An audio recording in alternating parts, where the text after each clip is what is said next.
ரோமருக்கு எழுதிய நிருபம் அதனுடைய 16ஆம் அதிகாரம்.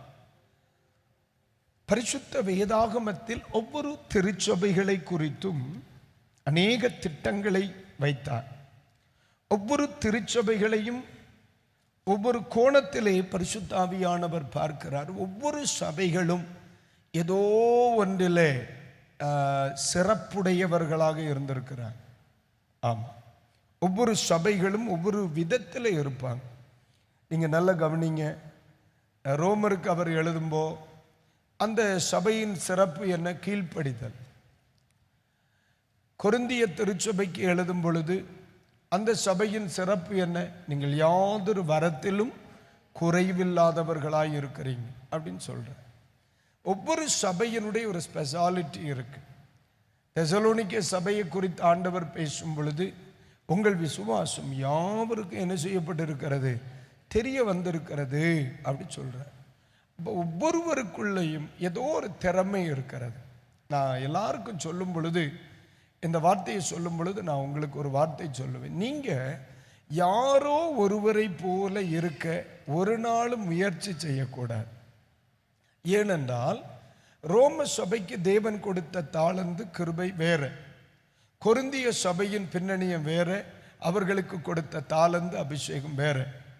அதனால அவர்களை மாதிரியே நீங்க வரணும் அப்படின்னு நினைக்க கூடாது.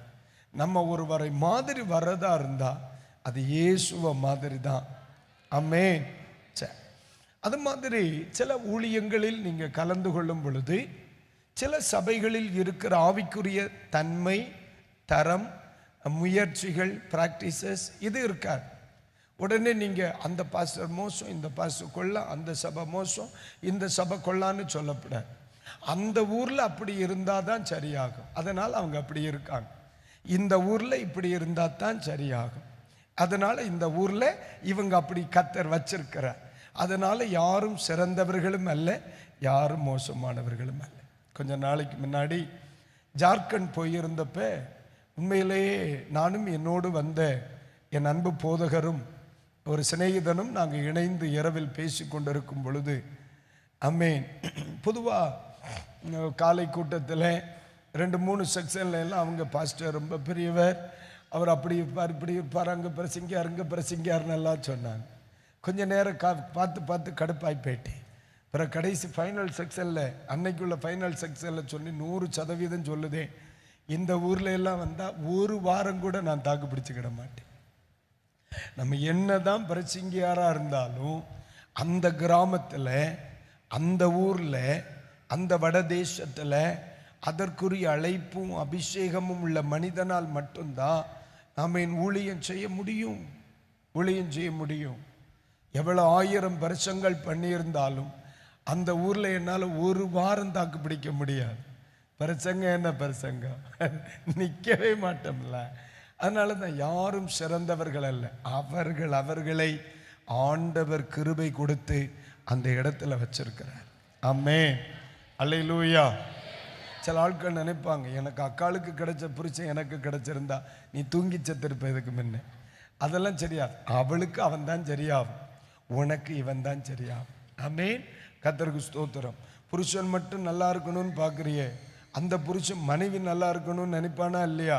நீ ஒரு தடவையாவது ஒன்றை கண்ணாடியில் பார்த்துருக்கியா? சும்மா சேட்டை பண்ணப்பட. சரி, கர்த்தர் நல்லவன். அப்போ கவனிக்கணும், அவன் தேவ பிள்ளைகளை அவர்களுடைய கிருபையும் படி கர்த்தர் நம்மை நடத்தி கொண்டே வருகிறார். இன்னும் நடத்துவார், இனிமேலையும் நடத்துவார். ஆமென். ஆமாம், அவளும் சொன்ன உடனே சிலர்லாம் சோர்ந்து போயிட்டாங்க. நீங்கள் சோர்ந்து போனீங்க, இந்த சாஃப்ட்வேர் நமக்கு கிடையாது. கரெக்ட். இப்போ எல்லாரும் எடுங்க, ரோமருக்கு எழுதிய நிருபம் 16ஆம் அதிகாரம். கரெக்டாக ஒரு 25 நிமிஷம் இருக்கு. அவ்வளோ நேரம் ஒரே ஒரு காரியத்தை நாம் சொல்லி ஜெபம் பண்ணுவோம். சில நேரங்களில் சில மனிதர்கள் நம்ம எதிர்பார்க்கிறபடி கீழ்ப்படியாத உடனே அந்த மனிதர்களை நம்ம கீழ்ப்படியாதவர்கள் என்று சொல்லி நம்ம என்ன செய்துறோம்? ஒரு முத்திரை குத்தி விடுகிறோம். இவர்கள் பயனில்லாதவர்கள், இவங்க கீழ்ப்படியாதவர்கள், இவர்கள் செயல்படவே கூடாதவர்கள் தப்பு நம்ம சொல்லிடுவோம். பாரு, சில மனிதர்களுடைய வாழ்வின் கீழ்ப்படியாமைகளுக்கு பின் சில ரகசியங்கள் இருக்கிறதை நான் கண்டேன். இப்போ இந்த இடத்துல கவனிங்க, ரோமர் எதிலிருந்து நம்ம படிக்கிறோம்? ரோமர் 16:19, உங்கள் கீழ்ப்படிதல் யாவருக்கும் தெரிய வந்திருக்கிறது. எல்லாரும் இந்த வார்த்தையை சொல்லுங்க, உங்க கீழ்ப்படிதல் யாவருக்கும் தெரியும். இந்த ரோம திருச்சபையை மாதிரி இந்த வசனத்தை கேட்கிற எல்லா தேவனுடைய பிள்ளைகளும் மற்றவர்கள் அடையாளம் காணத்தக்க இந்த கீழ்ப்படிதல் உள்ளவர்களாக இருக்க வேண்டும் என்பதுதான் இந்த செய்தியின் நோக்கம். பாருங்க, 2000 வருடமா இயேசு கிறிஸ்துவை குறித்து நீங்கள் பேசும் பொழுது அல்லது படிக்கும் பொழுது, பிரசங்கிக்கும் பொழுது அவரை குறித்து நீங்க என்ன படிப்பீங்க? அவர் மரண பரியந்தம் என்ன செய்தார்? கீழ்ப்படிந்தார். அப்ப இயேசு கிறிஸ்துவின் கீழ்ப்படிதல் நமக்கு இன்னும் ஒரு மாதிரியாய் இருக்கிறது. அதே மாதிரி ரோம திருச்சபையினுடைய கீழ்ப்படிதல் எல்லாரும் அறிந்தார்கள், அந்த சபையா கீழ்ப்படுகிற சபை அப்படின்ட்டு. ஆனால் சில நேரங்களில் பரிசுத்த வேதாகமத்தில் நம்ம எதிர்பார்க்கிற அளவிற்கு சில கீழ்ப்படிதல்கள் வரவில்லை. இப்போ நம்ம ஒரு காரியத்தை போன வாரம் எதை முடிச்சோமா? பயம். சில மனிதர்களுடைய வாழ்வில் இருக்கிற பயந்த சுபாவங்கள், பயம் அநேகர்களை கீழ்ப்படிய விடுறதில்லை. இப்போ அவங்க கீழ்ப்படிய வேண்டாம், பாசுக்கு கீழ்ப்படிய கூடாது, கணவனுக்கு கீழ்ப்படிய கூடாது, மனைவிக்கு கீழ்ப்படிய, பிள்ளை அம்மாவுக்கு கீழ்ப்படிய கூடாது, பிள்ளைகளுக்கு கீழ்ப்படிய கூடாது என்று சொல்கிற பக்குவம் உள்ளவர்கள் அல்ல. ஆனால் அவர்களுக்குள் இருக்கிற அந்த கேரக்டர் என்ன தெரியுமா? ஒரு பயம். எதுக்கெடுத்தாலும் ஒரு பயம். அடிக்கடைச்சுங்கிற பயத்தில் பிள்ளைகள் பொய் சொல்லுவாங்க பார்த்தீங்களா? அவர்களுக்கு உங்கள்கிட்ட பொய் சொல்லணுங்கிற இல்லை, அப்படி கிடையாது. அப்பாவை ஏமாற்றணும், அம்மாவை ஏமாற்றணும், பாஸ்டரை ஏமாற்றணும்னு கிடையாது. இன்னும் பேசி விடுவார்களோ, அது நமக்கு சாபமாயிருமோ, அந்த ஒரு பயம் அநேகரை பயந்தா கீழ்ப்படிய விடாமல் செய்தது. அதாவது அதுக்குன்னு சொல்லி நம்ம அதை பாசிட்டிவாக எடுக்க முடியாது. அதனால பயத்தை விட்டு நம்ம வெளியே வந்து ஆகணும். அதாவது சவுலின் கேரக்டருங்கிறது பயம். தேவனால் தான் ராஜாவாக அபிஷேகம் பண்ணப்பட்ட பிறகும் அந்த தைரியம் அந்த மனுஷனுக்கு கடைசி வரைக்கும் வரல. அந்த பயம்தான் அவரை பலிபீடம் ஏற பண்ணிச்சு. அந்த பயம்தான் அவரை சவுலின் சால்வையை சாமுவேலின் சால்வையை கிழிக்க பண்ணிச்சு. மனிதனை கண்ட அந்த பயம்தான் யுத்த களத்துக்கு வரைவிடாமல் அவரை மறைச்சு வச்சிச்சு. அவருடைய பயம்தான் ரஸ்துக்கள் வைக்கிற, தளவாடங்கள் வைக்கிற அந்த அறைக்குள்ள போய் ஒதுங்க பதுங்க வச்சது. அல்லாத பட்சத்தில் சவுலை குறித்து தாவீது சொல்லும் பொழுது, சிங்கத்தை பார்க்கிலும் பலமும் கழுகை பார்க்கிலும் வேகமும் உடையவர்கள் அப்படின்னு சொல்லி படிக்கிறார். அவ்வளவு வேகமா செயல்படுகிறவர்கள் அவங்க 2 பேரும். சவுலும் யோனத்தானும் இறந்த பிறகு தாவீது பாடுகிற பாடலாக்கும் அது. தாவீது சாதாரணமான ஒரு மனிதன் அல்ல. தாவீது சும்மா கிடக்கிற சாதாரண மனிதர்களை உயர்ந்தவர்கள்னு சொல்லுகிறவர் அல்ல. பயங்கரமான யுத்த வீரன் தாவீது. அந்த தாவீது ஒரு மனிதனை சிங்கத்தை பார்க்கிலும் வேகமுடையவன் என்று சொல்லணும்னா சவுல் சாதாரணமானவர் கிடையாது. ஆனால் அசாதாரணமான சவுலை சாதாரணமான ஒரு பயம் செயல்பட விடாமல் தடுத்து விட்டது. தேவனுக்கு கீழ்ப்படிய விடாமல் என்ன செய்திருச்சு? ஆமாம், மனிதர்களை கண்ட பயம், சமுதாயத்தை கண்ட பயம். அதனால தான் தேவனுடைய பிள்ளைகள் பயம் என்கிற ஒரு ஆவிக்கு உடன்படவே கூடாது. ஒருவேளை அந்த சுபாவம் இருக்குதுன்னா நம்ம ஆண்டவர்கிட்ட ஜெபம் பண்ணி அதிலிருந்து வெளியே வரணும். நீங்கள் யாராகிலும் பாஸ்டரையா ஒரு ஓயாத பயம். சில ஆட்களை பாருங்க, வீட்டில் இருந்தாலே இப்படி பார்த்து இருப்பான். இப்படியே இருக்கு. ஏதாவது ஒரு சத்தம், சும்மா கையிலேருந்து ஒரு பொருள் கீழே விழுகிற சத்தம் கேட்டுட்டா போதும் இப்படின்ட்டுவான். இந்த பூமி எதிர்ச்சி வந்த மாதிரி இருக்கும். சில ஆட்கள் எல்லாம் அப்படித்தான். அது ஒரு பய ஆவி, பயப்படுகிற குணம். அப்படியெல்லாம் இருக்கக்கூடாது. அது தேவ பிள்ளைகளுக்கு உகந்தது அல்ல. அந்த கேரக்டர் உங்களுக்கு இருக்கும்னா அதுக்காக ஜெபம் பண்ணணும். நீங்கள் வாங்க, நான் உங்களுக்காக ஜெபம் பண்ணுறேன்.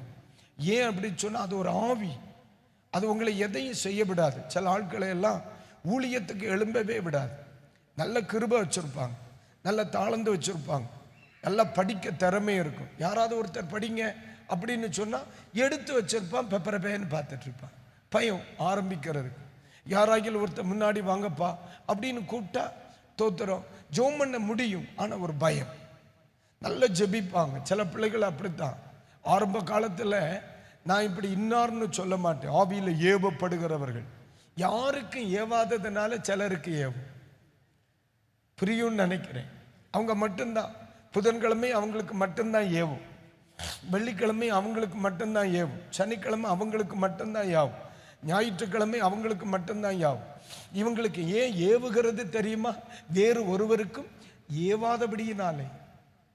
அதுக்கும் பிறகுதான் பார்த்தேன், யாருக்கெல்லாம் ஏவாதோ அவர்களை மட்டும் கூப்பிட்டுவேன்.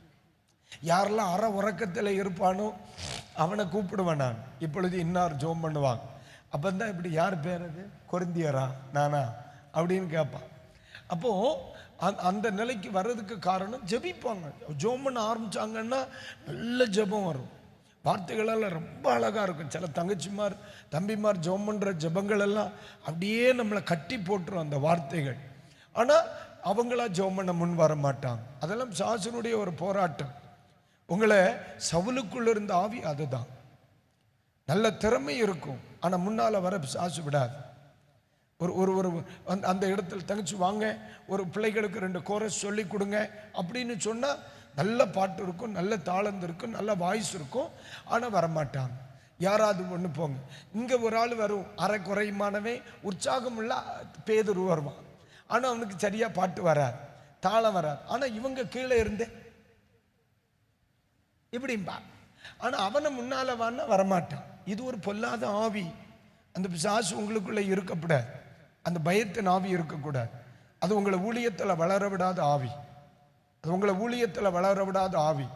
நீங்கள் மரிக்கிறது வரைக்கும் முன்னால் வந்து உங்கள் திறமையை வெளிப்படுத்த முடியாது, உங்கள் ஊழியத்தை செய்ய முடியாது, உங்கள் தரிசனத்தை வெளிப்படுத்த முடியாது, உங்களுக்குள்ள இருக்கிற தாளந்தை வெளிப்படுத்த முடியாது.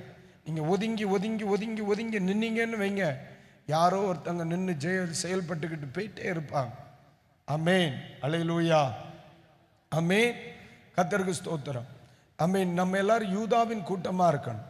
யூதா எழும்பி முந்தி புறப்பட கடவன். எல்லாருமே யுத்தத்துக்கு ரெடி, ஆனால் ஃபர்ஸ்ட்ல யார் போவா? ஆமென், தோத்துறோம். நீங்கள் எல்லாரும் யூதாவின் புத்திரராக இருக்கணும் அப்படின்னு நான் நம்புகிறேன். நான் நம்புகிறேன். தெரியாமல் சொல்லிட்டேன். அல்லேலூயா. நான் ஒரு அல்லேலூயா எதிர்பார்த்தேன், ஒரு ஆமீன் எதிர்பார்த்தேன். நான் ஒரு யூதாவா நான் செயல்படலான்னு சொல்கிறவங்க மட்டும் ஒரு அல்லேலூயா. ஆமென். ஆமாம், யூதா எழும்பி போகிற, ஆனால் கூட சகோதரனை கூட சப்போர்ட்டு கூப்பிடுதா.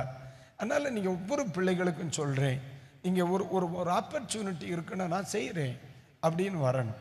நீங்கள் பயப்படக்கூடாது. பயம் சத்துருவின் ஆயுதம், தைரியம் கர்த்தரின் ஆயுதம். சரியா? பயம் சத்துருவின் ஆயுதம், பயம் சத்துருவின் ஆயுதம், பலம் கர்த்தருடைய ஆயுதம்.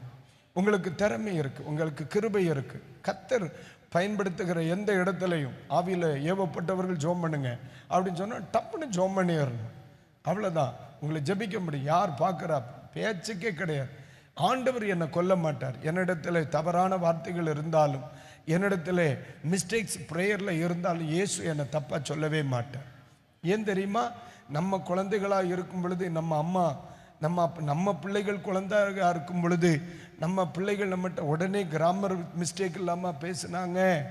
ஆமாம், எனக்கிட்ட பிள்ளை கேட்ட ஞாபகம் இன்னும் இருக்குது. அப்பா டேய் தோசை தாடான். ஆமாம், இன்றைக்கி அவன் வந்து பாத்திரத்தை எடுத்து, நான் வெளியே போயிட்டு வந்தேன். வெளியே போயிட்டு வந்தோடனே பாஸ்டம்மா தோசைக்கல்லை எடுத்து வச்சுட்டு மாவை எடுத்துக்கிட்டு வச்சு, இந்த தோசையை மட்டும் போட்டுருங்க நான் வந்துடுதேன்னு. உடனே நான் என்ன செய்தேன், தோசையை போட்டுட்டு அது அடுத்த சைக்கு வேண்டி காத்திருந்தேன். அப்படின்னா மறித்து போட ஒரு சை ஆச்சு, சைக்கு வேண்டி காத்திருந்தேன். அப்போ பிள்ளை பாத்திரத்தை எடுத்து என்கிட்ட கொண்டு வந்து, அப்பா டேய் தோசை தாடான்னு சொன்னேன். ஐயோ நான் பாஸ்டர், அப்பவும் நான் ரெவரண்டு தான், அப்போ நான் கன்வென்ஷன் பரிசிங்க. உனக்கு அறிவு இருக்கா? ஒரு பாஸ்டரை இப்படி பேசலாமா அப்படி நம்ம சொல்லுவோமா? அப்படி சொல்லி இருந்தால் நம்ம எல்லாம் மனுஷனாக இருக்க முடியுமா? அதுதான் நமக்கு ஆண்டவர் புரிஞ்சுப்பார். அவருக்கு கிராமர் ப்ராப்ளமே கிடையாது. அவர் அதை யோசிக்கவே கிடையாது. ஜெபம் பண்ணானா என் பிள்ளை ரைட், அவ்வளோதான். அல்லேலூயா. இருதயத்தை பார்க்கிறவர். ஆமென். அல்லேலூயா, அல்லேலூயா, அல்லேலூயா. சரி, இன்றைய சிந்தனைக்கு நம்ம கொண்டு போகிறோம். நம்ம பாருங்க, யாத்திரை ஆகமத்தின் புஸ்தகம் 6ஆம் அதிகாரம். யாத்திரை ஆகமத்தின் புஸ்தகம் 6ஆம் அதிகாரத்தில் நம்ம எல்லாருக்கும் தெரிந்த ஒரு வார்த்தை. 6ஆம் அதிகாரம் 8வது வசனத்தையும் 9வது வசனத்தையும் நீங்கள் தேங்க்யூ 8வது வசனத்தையும் 9வது வசனத்தையும் படிக்க கேளுங்க. ஆபிரகாமுக்கும் ஈசாக்குக்கும் யாக்கோபுக்கும் கொடுப்பேன் என்று நான் ஆணையிட்ட தேசத்தில் உங்களை கொண்டு போய் அதை உங்களுக்கு சுதந்திரமாக கொடுப்பேன். நான் கர்த்தர் என்று அவர்களுக்கு சொல் என்றார். ஒரு அல்லேலூயா சொல்லுங்க. இப்ப நான் உங்களை பார்த்து கேட்கிறேன். இப்ப இந்த வசனத்துல ஆண்டவர் மோசேயை பார்த்து சொல்ற, நீ நேர எகிப்துக்கு போ.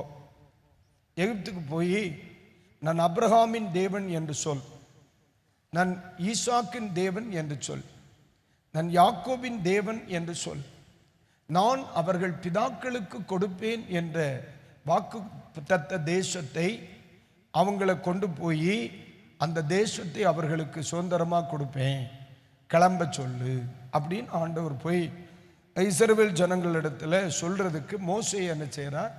உற்சாகப்படுத்துகிறார். மோசேக்கு ரொம்ப சந்தோஷம். ஏன் அப்படின்னு சொன்னால், முதல்ல மோசே ஊழியத்தை வரமாட்டேன், வேற யாராவது அனுப்பும், நமக்கு அதுக்கு சரிப்படாது, நம்ம வாய் ஒரு சைடாக இருக்குது அப்படின்னெல்லாம் சொல்லி பார்த்தார். ஆனால் ஆண்டவர் கேட்குறாப்புல இல்லை.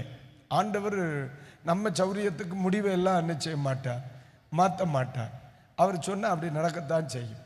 அப்போ கடைசியில் ஆண்டவர் முதலாவது மோசேயை தன் வசப்படுத்துவதற்கு சில வேலையெல்லாம் செய்ய வேண்டியதாகி போச்சு.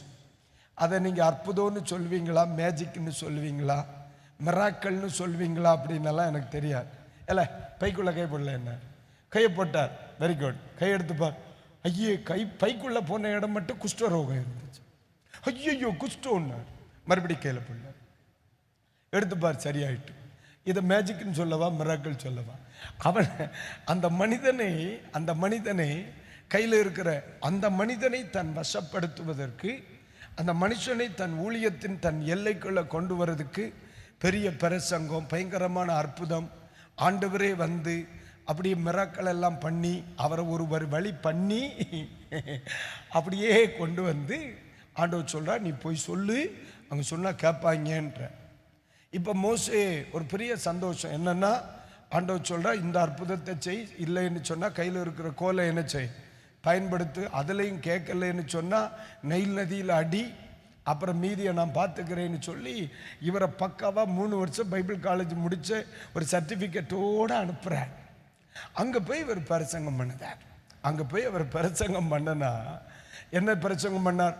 அபிரகாமுக்கும் ஈசாக்குக்கும் யாக்கோபுக்கும் கொடுப்பேன் என்று நான் ஆணையிட்ட தேசத்தில் உங்களை கொண்டு போய் அதை உங்களுக்கு சுதந்திரமாக கொடுப்பேன், நான் கர்த்தர் என்று அவர்களுக்கு சொல் என்றார். அப்போ இந்த இடத்துல இங்கே ஒரு வார்த்தை சொல்லணும். இந்த இன்னைக்கு இருக்கிறதான தலைமுறைக்கு இந்த இடத்துல ஏன் அவர்கள் கீழ்ப்படியவில்லை அப்படிங்கிறதுக்கு பல காரணங்கள் உண்டு. அதில் ஒன்று, தேவனை குறித்த அறிவின்மை ஒரு காரணம்.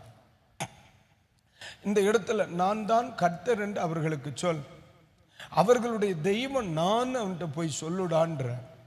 அப்படின்னா ஆண்டவரை குறித்த அறிவீனம் அந்த இடத்துல இருந்திருக்கு. ஏன்னா போனது யாரு? ஒரே மனுஷன் தானே. யாரு? யோசேப்பு மட்டும்தானே போறார். அதுக்கு பிறகு யாக்கோபு உள்ள போறார். அங்க போன பிறகு இவங்க ஆராதனை முறைகள் நமக்கு தெரியல. அது வரைக்கும் யாக்கோபு பலிபீடம் கட்டினார், பலி செலுத்தினார், பண்டிகை கொண்டாடினார்கள் எல்லாம் இருக்கு. பலி செலுத்தினார்கள், ஜோம் பண்ணாங்க, கர்த்தர் வெளிப்பட்டார். ஆனால் இவங்க எகிப்துக்கு போன பிறகு அப்படிப்பட்ட ஒரு ஆராதனை இருந்த மாதிரி நமக்கு தெரியல. இப்போ அவர்களுடைய தெய்வம் யாருங்கிறதை அவர்களுக்கு சொல்லி கொடுக்கறதுக்கே பெரிய வேலையாய் போச்சு. யாருக்கு? மோசேக்கு சொல்லவே பெரிய வேலை. பாஸ்டரை வழிக்கு கொண்டறவே ஆண்டவர் படாப்பாடுபட்டிருக்கார். இப்போ பாஸ்டர் யாரை வழிக்கு கொண்டு வரணும்? இஸ்ரவேல் மக்களை கொண்டு வரணும். அங்கே சொல்றார், நான் கர்த்தர் என்று அவர்களுக்கு சொல்லுப்பா அப்படின்னு சொல்ல. அப்போ இவர் ஓகே, இவ்வளவு தூரம் ஆண்டவர் சொல்றார், இவ்வளவு தூரம் ஆண்டவர் சொல்றார்.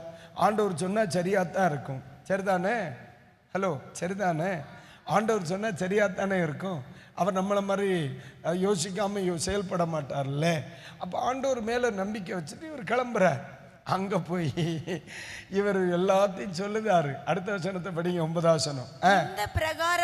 இந்த பிரகாரமாக மோசே இஸ்ரவேல் புத்திரருக்கு சொன்னான், அவர்களோ மனமடிவினாலும்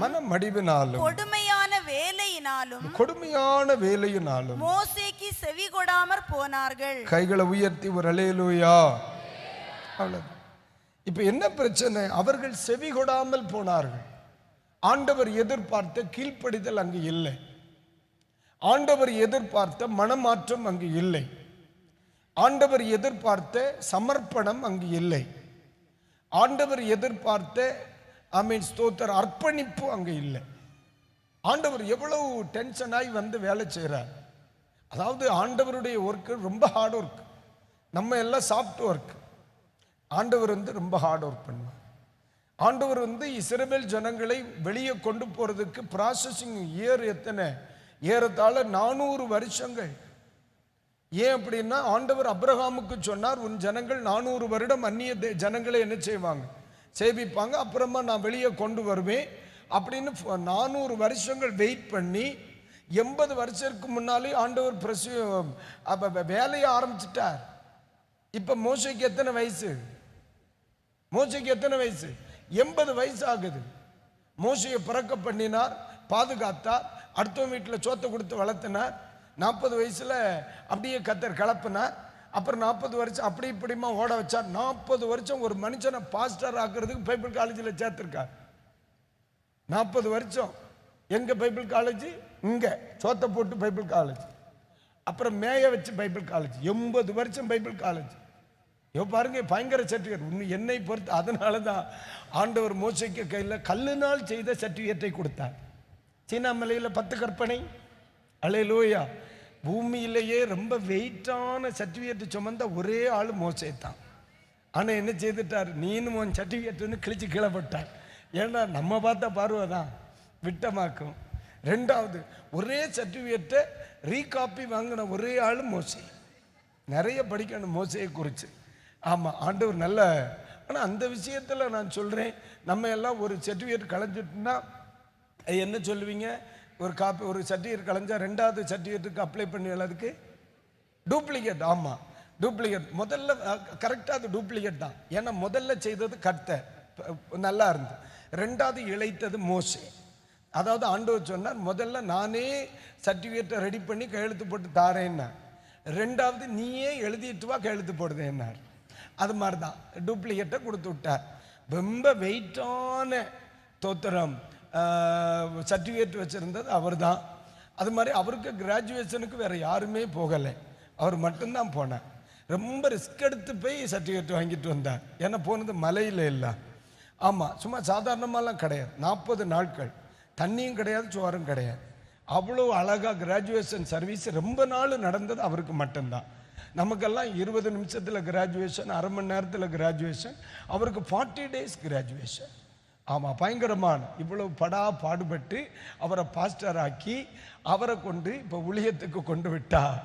இவர் பிரியமானவர்களே, உங்களை ஆண்டவர் ரொம்ப நேசிக்கிறார். நான் யார் அனுப்பி வந்திருக்கிறேன் தெரியுமா? ஆபிரகாமின் தேவன், ஈசாக்கின் தேவன், யாக்கோபின் தேவன் என்னை அனுப்பினார். அப்போ உடனே பக்கத்தில் ஒரு சகோதரி குட்டையும் கொண்டு போறார். தள்ளி நின்று பேசல. இவரை மைண்ட் பண்ணவே இல்லை.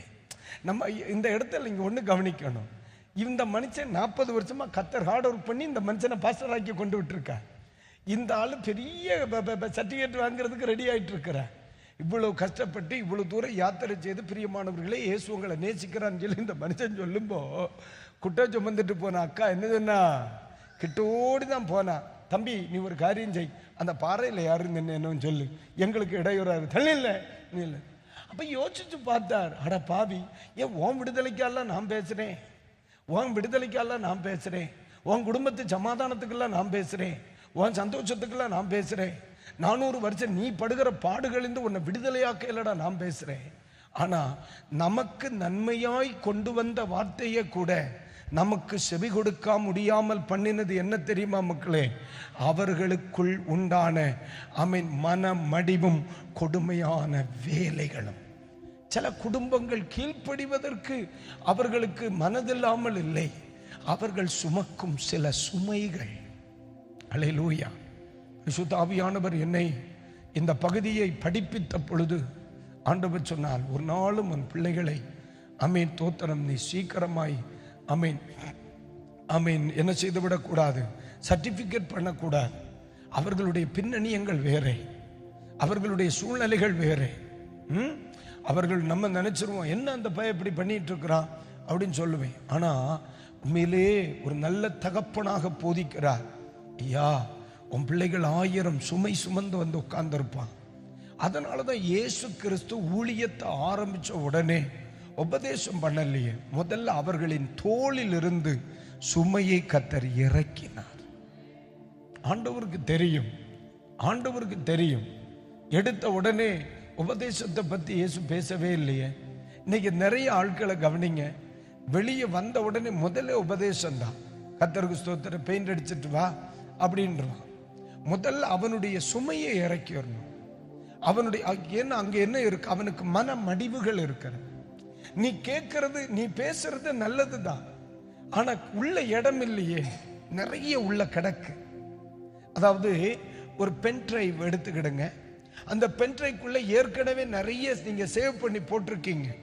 அதுல வருத்தம் இருக்கு, வேதனை இருக்கு, கண்ணீர் இருக்கு, கவலை இருக்கு, பிரச்சனை இருக்கு, தோல்வி இருக்கு, மனமடிவுகள் நிறைய இருக்கு. நீங்க அதுக்கு கூட கொண்டு என்னதான் நீங்க உள்ள ஃபீட் பண்ண நினைச்சாலும், சேவ் பண்ண நினைச்சாலும் அது பிளிங்னு சொல்லி ஓவர்லோடுன்னு சொல்லி. இப்ப நீங்க என்ன செய்யணும்னா, அவைகளுக்குள் இருக்கிற அந்த மனமடிவுகளை ஒன்னா நம்ம வெளியே எடுக்கணும். சில பிள்ளைகள் கீழ்ப்படியாதது உங்க மேல உள்ள வெறுப்பு இல்லம்மா, அவங்களுக்குள்ள இருக்கிற வேதனைகள், அவர்கள் மேல் இருக்கிற வருத்தங்கள். அவர்களுக்குள்ள நிறைய வருத்தங்கள் இருக்கு. யாரிடத்துல அவங்களால ஷேர் பண்ண முடியல, அவங்களுடைய பிரச்சனையை ஷேர் பண்றதுக்கு முடியல. அவர்களுடைய தோள்களில் பெரிய சுமைகள் இருக்கிறது. அவங்க தோல்ல சுமைய நீ பெரிய சுமைகள் இருக்க விட்டு, இயேசு உன்னை ரொம்ப நேசிக்கிறார் அப்படின்னு நீ சொல்லு. இயேசு நேசிக்கிற ரெண்டாவது, என் கழுத்தில் இருக்கிற இந்த நுகத்தை உன்னை இறக்கி தருவியா? இன்னைக்கு என்னுடைய வார்த்தைகளை கேட்கிற எல்லாருக்கும் சொல்றேன், இயேசுனுடைய மினிஸ்ட்ரியினுடைய பேட்டர்ன் என்ன நினைக்கிற? வருத்தப்பட்டு பாரம் சுமக்கிறவர்களே, நீங்கள் எல்லாரும் என்னிடத்தில் வாருங்கள், நான் உங்களுக்கு இளைப்பாறுதலை தருவேன்னு தான் சொல்ல. முதல்ல அவங்களை லகுவாக்கினார் கர்த்தர். அவனுடைய தோளை லகுவாக்கினார், அவன் சுமையை லகுவாக்கினார், அவன் வருத்தத்தை லகுவாக்கினார், அவன் கஷ்டங்களை லகுவாக்கினார், அவன் நிறுத்தல் இருக்கிற வியாதியை லகுவாக்கினார். இன்னைக்கு ராத்திரியில கூட உங்க வாழ்க்கையில ஏதோ ஒன்று அவர் செய்யணும்னு நினைக்கிறார். அதனால முதல்ல உங்களுக்கு வாழ்க்கையில் அவர் விடுதலைகளை கட்டளையிடுவார். மக்களை நான் ஒண்ணு சொல்லட்டுமாப்பா, சில மனிதர்கள் மேல ஆண்டவருக்கு தீராத கோபம் என்ன தெரியுமா? இப்ப நீங்க வர்றீங்களா? வாங்க. இப்போ இவங்க வரும்பொழுது நிறைய திரும்பி பேபி பிடிச்சுக்கோ, வரும்பொழுது நிறைய சுமையோட தான் வர்றாங்க. நம்ம சர்ச்சுக்கு வரும்பொழுது நிறைய சுமையோட, இயேசு கிட்ட வரும்பொழுது நிறைய சுமையோட வர்றாங்க. இவங்கள்ட்ட போய் இயேசு உன்னை ரொம்ப நேசிக்கிறார், நீ உடனே ஞான ஸ்நானம் எடுத்துடணும், நீ இதெல்லாம் பண்ணிடணும், நீ ஊழியம் செய்யணும். அப்போ உடனே அவன் என்ன சொல்லுவான்? நான் செய்யறது ரெடி, ஆனா இங்க ஒரு அழுத்தம் கொடுக்கிற ஒன்று இருக்கிறதே எனக்கு. இது நான் வைத்ததல்ல, இது எங்க தாத்தா சுமந்தாங்க, அப்புறம் எங்க அப்பா தோல்ல வந்துச்சு. எங்க அப்பா இந்த சுமையெல்லாம் என் தோல்ல வச்சுட்டு போயிருக்கா. நான் ஆண்டவருக்கா எதையும் செய்ய ரெடி, ஆண்டவருக்கா நான் எதையும் செய்ய ரெடி, ஆனா என் குடும்பம் அனுபவிக்கிற சுமையை யார் இறக்குவா? இதுதான் அங்க நடந்துச்சு.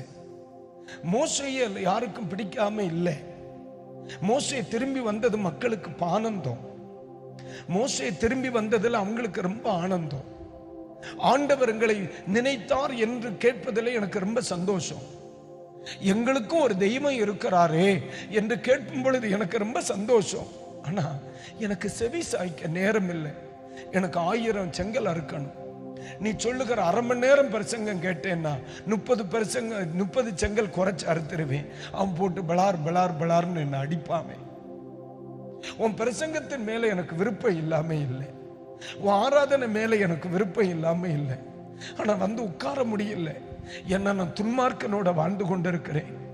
நீ பிரசங்கம் பண்றதை கேட்டுட்டு இருக்கணும்னு எனக்கு ஆசைதான், ஆனா வீட்டுல போனா எனக்கு வருத்தம் உண்டாகுமே. நான் சொல்றது எத்தனை பேருக்கு புரியுது? அல்லேலூயா, அல்லேலூயா. இப்போ இதுதான் நிறைய பிள்ளைகளுடைய பிரச்சனைகள். ஆலயத்திற்கு வருகிற நிறைய பிள்ளைகளுடைய பிரச்சனைகள் இதுதான். இதனாலதான் ஆண்டவர் சொல்ல, இல்லம்மா நான் உன்னை விடுதலை ஆக்குகிறேன். அல்லேலூயா. இதுக்குத்தான் நான் வந்திருக்கேன் அண்ணா, இதுக்குத்தான் வந்திருக்கேன். நீ கொஞ்சம் செவிசாய். நீ நினைக்கிற பாஸ்டர் நிறைய பிரச்சனை, எனக்கு ஜெபிக்கவே நேரம் இல்லை, எனக்கு நிறைய கஷ்டங்கள், ஆலயத்துக்கு வரவே நேரம் இல்லை, நான் நிறைய பிரச்சனைகளை சந்திக்கிறேன், உங்க கூட எனக்கு ஸ்பிரிச்சுவலா வந்து டிராவல் பண்ண முடியாது. மக்களை ஒன்னு சொல்றேன், உன்னுடைய இந்த சுமையை இறக்கிறதுக்கு தான் இந்த ஜெபம். ஜெபம் சுமை அல்ல, ஆராதனை சுமை அல்ல, ஆண்டவருக்கு ஒப்பு கொடுப்பது சுமை அல்ல. நீ இந்த நெருக்கத்தின் நடுவிலும் கொஞ்சம் எனக்கு செவி கொடு, இந்த சுமையை நிரந்தரமா உன் தோளிலிருந்து இறக்க கர்த்தர் கிரியை செய்வார். அல்லேலூயா. இன்னைக்கு நிறைய பேர் செய்கிற காரியமே அதுதான். எனக்கு சுமை இருக்கு, ஊழியம் செய்ய முடியாது, எனக்கு நிறைய பிரச்சனை இருக்கு, என்னால ஆண்டவருடைய சித்தம் செய்ய முடியாது, என் குடும்பத்தில் நிறைய கமிட்மெண்ட்ஸ் இருக்கு. நான் சொல்ற வார்த்தை சரிதானம்மா?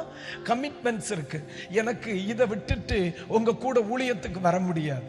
ஆண்டவர் என்ன சொல்றாருன்னா, உன்னை நான் சந்திச்சதே இந்த தோளில் இருக்கிற இந்த சுமையை இறக்கிறதுக்கு தாயா. அல்லேலூயா, அல்லேலூயா. இப்போ இந்த பிள்ளைக்கு தேவை, என் குழந்தைக்கு தேவை, இந்த முதலாவது இந்த சுமையை இறக்குவதற்கு அவளுக்கு ஆலோசனை கொடுக்கணும், இந்த சுமையை சுமப்பதற்கு அவளுக்கு பலன் கொடுக்கணும், இந்த சுமையை தூர வீசுவதற்கு அவளுக்கு படிப்பிக்கணும். முதலாவது இவள் தோளிலிருந்து அந்த சுமையை நம்ம இறக்கணும். அல்லேலூயா. இஸ்ரவேல் மக்கள் செவி கொடாமல் போனார்கள். ஐயா, உன்னை விடுவிக்க 400 வருஷம் ஆண்டவர் வெயிட் பண்ணார். 80 வருஷம் ஒருவனை அம்மை சோத்த போட்டு வளர்த்தார். மோசேயை 80 வருஷம் சோத்த போட்டு வளர்த்தார். எதற்கு? உன்னை விடுவிப்பதற்காக. இன்னைக்கு இந்த அளவிற்கு உன் நடுவில் ஒரு தேவ மனிதனை கர்த்தர் கொண்டு வந்திருக்கிறார். அதே நேரத்தில் இப்போ உனக்கு என்ன பிரச்சனை? சுமை இருக்கிறதுனால செவி கொடுக்க முடியல, சுமை இருக்கிறதுனால ஜெபிக்க முடியல, சுமை இருக்கிறதுனால ஊழியம் செய்ய முடியல. ஆண்டவர் சொல்லுகிறார், நான் உன்னை ஊழியம் செய்யணும் சொல்றதே உன் சுமை இறக்கிறதுக்காக தான். உன்னை ஜோம் பண்ண வான்னு சொல்றதே இன்னொரு சுமையை உனக்கு தருவதற்கு அல்ல, உன் தோளில் இருக்கிறவன் சுமையை இறக்குவதற்கு தான் மக்களே. அல்லேலூயா. அதுதான் பைபிள் சொல்லுது, அந்நாளில் உன் தோளிலிருந்து அவன் சுமையும் உன் கழுத்திலிருந்து அவன் நுகமும் மாற்றப்படும். அல்லேலூயா. ஆமா, நான் செய்யணும்னு நினைக்கிறேன் பாஸ்டர், ஆனால் எனக்கு உண்டான மனமடிவுகள். ஒருவேளை உங்க லைஃப்ல கடந்த கால மினிஸ்ட்ரியில, கடந்த கால ஸ்பிரிச்சுவல் லைஃப்ல, கடந்த கால ஸ்தோத்திரம் உங்க பிரேயர் லைஃப்ல, ஃபேமிலியில, உங்க வாழ்க்கையில ஏற்பட்ட சில ஸ்தோத்திரம் அனுபவங்கள் உங்களை யாராக வைத்திருக்கிறது?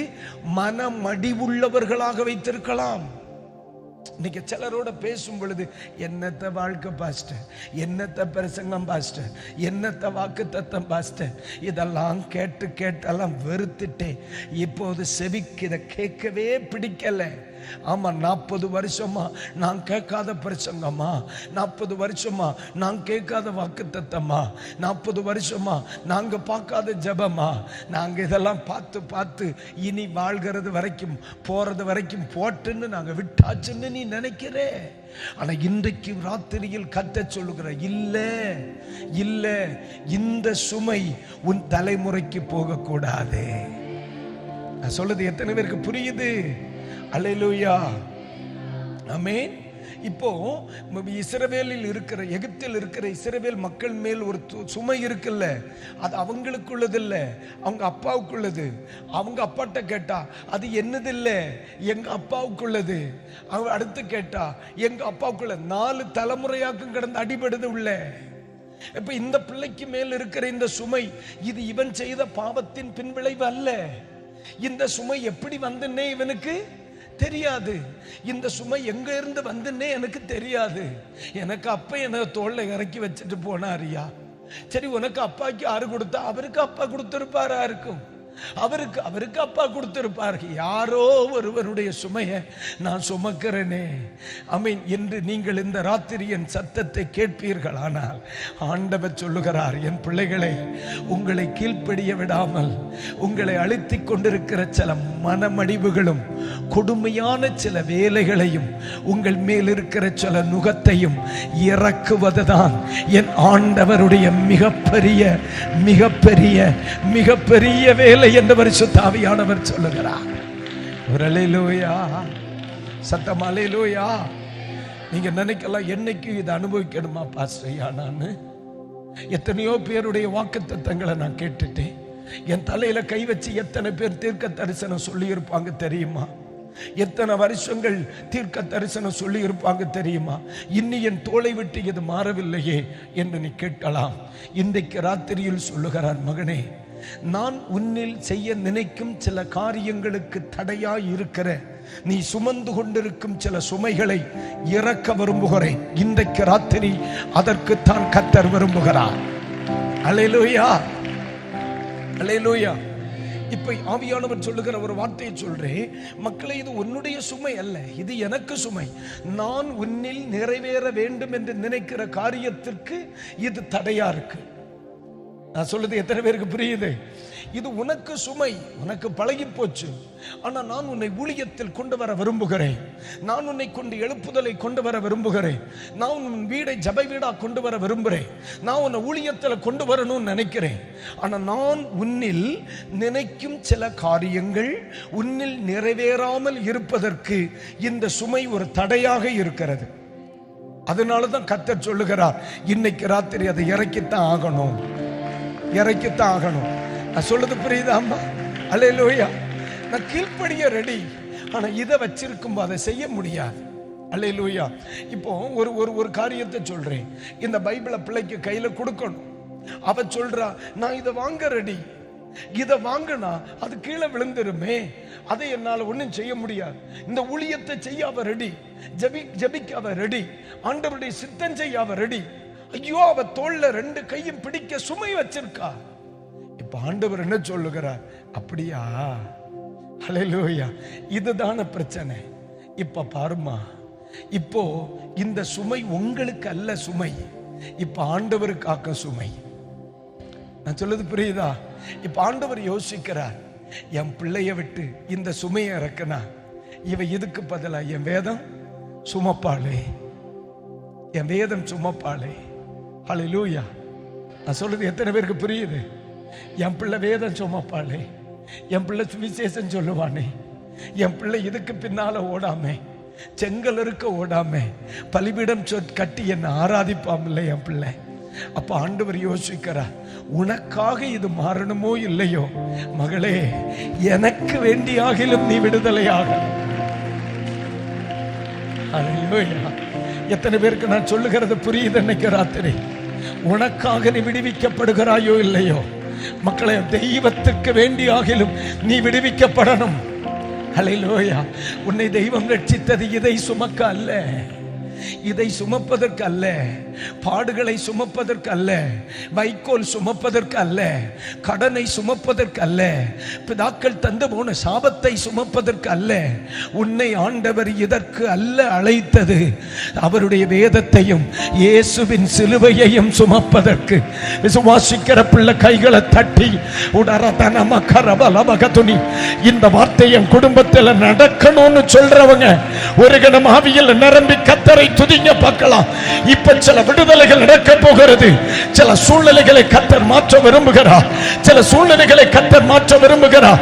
உன்னை தேவனுடைய சித்தம் செய்ய விடாதபடி உன்னை மனமடிவாக்கி உன்னை கொடுமையினால் நிரப்பிக் கொண்டிருக்கிற சில கட்டுகளை கர்த்தர் கைக்கறிகிறார். அல்லேலூயா. எரிந்து விட வேண்டிய வேளை வந்துவிட்டது. உன் சுமையை எரிந்து விட வேண்டிய வேளை வந்துவிட்டது. உன் சுமையை எரிந்து விட வேண்டிய ஒரு வேளை வந்துவிட்டது. நீ எரிந்து விட வேண்டிய ஒரு வேளை வந்துவிட்டது. நீ தூர எறிய வேண்டிய ஒரு வேளை வந்துவிட்டது. அல்லேலூயா. தத்தளிப்பின் பாத்திரத்தை உன் கையில் இருந்து நான் எடுத்து போடுவேன்.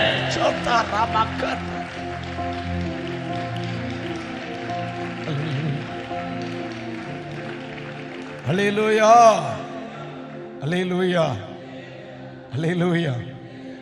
இது நீங்க சுமக்கிற சில சுமைகள், நீங்க குடும்பத்தில் சந்திக்கிற சில ப்ராப்ளம்ஸ், உங்களுடைய கடன் இது, உங்களுடைய தோல்வியின் சூழ்நிலைகள் இது. இன்றைக்கு ராத்திரி கர்த்தர் சொல்லுகிறார், இல்லை, உன் கையிலிருந்து நான் இதை எடுத்து போட்டு என்னுடைய சித்தத்தை உன் கையிலே நான் கொடுக்க போகிறேன். இனி நீ சுமையானவைகளை சுமக்க போவதில்லை. இன்னைக்கு ராத்திரி தீர்க்க தரிசனமான வார்த்தை. யார் இந்த வார்த்தையோடு இணைந்து கொள்வீர்களோ அவர்கள் ஒரு கணம் அந்நிய பாஷைகளை ஆராதி சில குடும்பங்கள் விடுவிக்கப்படுகிறது.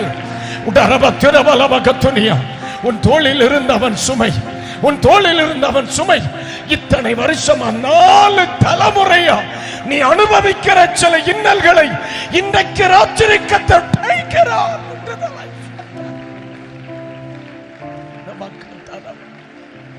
Hallelujah, hallelujah. Hallelujah, hallelujah, hallelujah. ஆண்டவர் சொல்லுகிறார், சில மனிதர்கள் கீழ்ப்படியாமல் புடிய போனது இதனாலதான். அதனாலதான் உன் கையிலிருந்து அந்த சுமையை நான் எடுப்பேன், நான் எடுக்கிறேன். நீ ரொம்ப நாள் இதை சுமக்க வேண்டியது வராது. இது தூக்கி தூர போட்டு நீ, அது உன்னோடது அல்ல. அது யாரோ ஒருவர் வைத்த சுமை. அதை நீ சுமக்க வேண்டுவதில்லை. உன் தோள் சிலுவையை சுமக்கணும், உன் தோள் தெய்வ சித்தத்தை சுமக்கணும். வேதத்தை சுமக்க வேண்டிய பிள்ளைகள் இனி அதை சுமக்க கூடாது. அல்லேலூயா, அல்லேலூயா. அதனாலதான் உங்கள் சுமையை சிலுவை என்ற வடிவில் இயேசு சுமந்திருக்கிறார். இனி நான் சுமக்க இனி தேவையில்லை. இயேசு சொல்றார், நீ சுமக்க இனி தேவையில்லை. உன் துக்க நாட்கள் இன்றோடு முடிந்தது. உன்னை ஏன் இந்த விளாகத்திற்குள்ள கொண்டு வந்தார் தெரியுமா? இன்னைக்கு ராத்திரி ஏன் உன் காதுகளில் இந்த சத்தத்தை கேட்க வைத்தார்? நீ ஊழியம் செய்யறதுக்கு நீ தடை கிடையாது. ஆனா உன் மேல் இருந்த சில சுமைகள் தடை. உன் குடும்பத்தில் உன் பின்னணியங்கள் சூழ்நிலைகள் தடை.